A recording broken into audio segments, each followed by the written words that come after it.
Police శాఖ ప్రభుత్వము ఏం చేస్తా ఉందని చెప్పి ప్రశ్నిస్తా ఉన్నాం.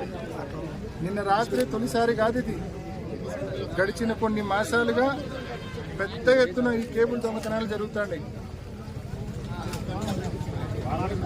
నిన్నొక్కరోజు 2 రోజుల క్రితము కోమనూతల గ్రామానికి సంబంధించిన ఒక రైతు పురుషోత్తం రెడ్డి భార్య ఈ అక్కకు సంబంధించిన పొలంలో దాదాపు 1000 మీటర్ల కేబుల్, అంటే దాదాపు మీటర్ 250 రూపాయలు అవుతా ఉంది కేబుల్ కొనాలంటే. అంటే 2.5 లక్షల రూపాయల కేబుల్ దోపిడీకి గురైంది, దొంగతనానికి గురైంది. మరి ఎవరు ఆ నష్టాన్ని పూడుస్తారు? మరి ఇవాళ రైతుల తరపున ఇక్కడ ఉన్న SHO గారి దృష్టికి కూడా ఈ సమస్యను తీసుకెళ్లడం జరిగింది.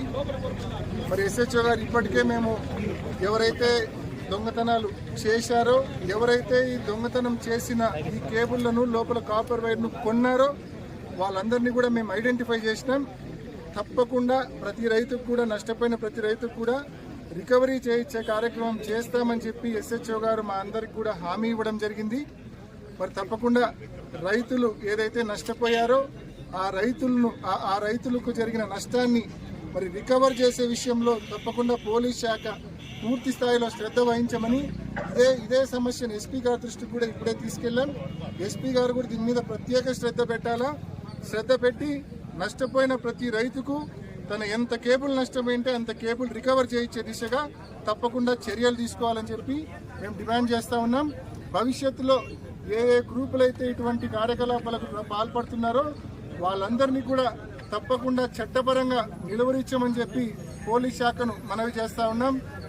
అంతేకాకుండా వీళ్ళని కూడా తప్పుడు పనులు చేసే వాళ్ళని కూడా అడుగుతున్నా.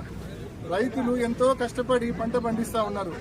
ఇప్పటికే మరి అరటి గిట్టుబాటు ధరలు పడిపోయి 4000, 5000 టన్నుకు అమ్ముకొని రైతులు ఇబ్బందుల్లో ఉన్నారు. తీవ్రమైన ఇబ్బందుల్లో రైతాంగం ఉన్నారు. మీరు ఈ మాదిరి పొలం మీద పడి కేబుల్ కన్నా దొంగలించుకొని పోతే ఆ భారం కూడా మళ్ళీ వాళ్ళ మీదే పడుతుంది. వ్యవసాయం చేయలేని పరిస్థితుల్లోకి వెళ్ళిపోతారు రైతులు. మరి తప్పుడు పనులు చేసే వాళ్ళని కూడా నేను మనవి చేస్తా ఉన్నా, ఇటువంటి తప్పుడు పనులు మానుకోండి, రైతులు కొట్టకండి అని చెప్పి వాళ్ళందరినీ కూడా మనవి చేస్తూ పోలీస్ శాఖ తప్పకుండా ఇటువంటి చర్యలు భవిష్యత్తులో జరగకుండా కఠినమైన చర్యలు ఇప్పుడు దొరికిన వాళ్ళని కానీ, ఈ స్క్రాప్ ఏదైతే కొన్న వాళ్ళని కానీ తప్పకుండా వాళ్ళ దగ్గర ప్రతి రైతుకు రికవర్ చేయించాలా. భవిష్యత్తులో వాళ్ళు ఈ తప్పులు చేయకుండా, రిపీట్ కాకుండా చూసుకునే బాధ్యతను ఖచ్చితంగా చూసుకోవాలని చెప్పి మరి ఇక్కడ SHO గారిని అయితేనేమి, జిల్లా SP గారిని అయితేనేమి రైతులందరి తరఫున మనవి చేస్తా ఉన్నాం.